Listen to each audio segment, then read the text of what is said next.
Let me ask you something, and I want you to actually sit with this for a second before your brain rushes in with an answer. What is consciousness? Not where does it come from, not what's it made of, just what is it? If you felt a little hitch just now, a kind of mental gear slip where you realized you don't actually have a clean answer, congratulations. You just bumped into what philosopher David Chalmers famously called the hard problem of consciousness. You are in excellent company. The greatest minds in neuroscience, physics, and philosophy have been grinding against that same wall for centuries. And here's what makes it interesting. We don't just not have an answer. We don't even agree on what kind of answer would count. Welcome. I am a video avatar for author James Sageman, and this introduction is for Consciousness Cartography, mapping non-local states of awareness. Now, that is a big name. Let me unpack it because every word in that title is doing real work. Consciousness. The fact that there is something it is like to be you right now. You're not just processing information, but experiencing it. Cartography, the disciplined art of making maps. Not doodles, not impressionistic sketches on a napkin, maps. With landmarks, scales, boundaries, and honest labels for the parts that say, I don't know what's here yet. And non-local states of awareness. This is where it gets provocative. We're talking about the accumulating evidence from peer-reviewed research, contemplative traditions spanning millennia, and the direct experience of millions of people that consciousness may not be confined to the 3 pounds of tissue between your ears. Telepathy, remote viewing, precognition, out-of-body experiences, near-death experiences with veridical perception. These are not words I use lightly. And this is not a course that uses them lightly. Now, I can already feel 2 very different audiences leaning in right now, and probably for opposite reasons. Some of you are experienced meditators or intuitives who've had these experiences.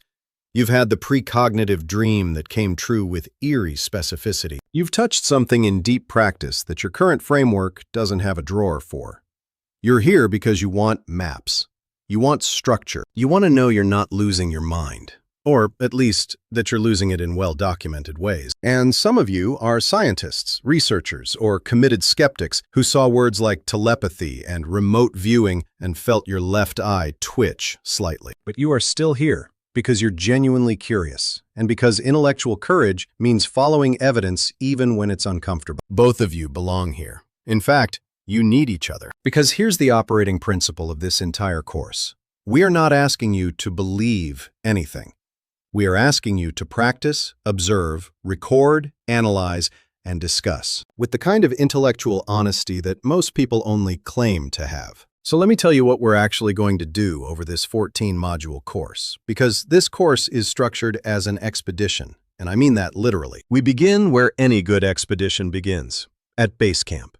In our opening modules, we survey the landscape. We study the major theories of consciousness: materialist, panpsychist, idealist, filter theory, integrated information theory, and we evaluate their explanatory power honestly. We don't pick favorites. Then we study the maps. And I don't mean one map. I mean the Buddhist jhana system, the Kabbalistic tree of life, Aurobindo's planes, Monroe's focus levels, Groff's cartography, Ken Wilber's integral framework. And crucially, we calibrate our instruments.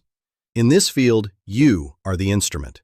Your attention, your clarity, your capacity for equanimity under strange conditions. We train in coordinate remote viewing using the same structured methodology developed during 23 years of classified CIA and Defense Intelligence Agency programs. We explore out-of-body experiences and lucid dreaming, not as party tricks, but as cartographic expeditions into territories that may or may not exist independently. Module 11 is called Discernment, Shadow, and the Dangers of the Path.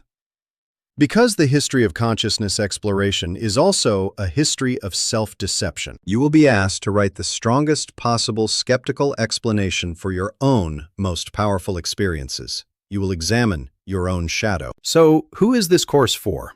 It's for meditators, for researchers, for therapists, intuitives, and healers. It's for anyone who thinks, there is more going on here. T.S. Eliot wrote, "We shall not cease from exploration, and the end of all our exploring will be to arrive where we started and know the place for the first time. That's the invitation. Not to arrive at certainty, but to know the place for the first time. I'll see you at base camp.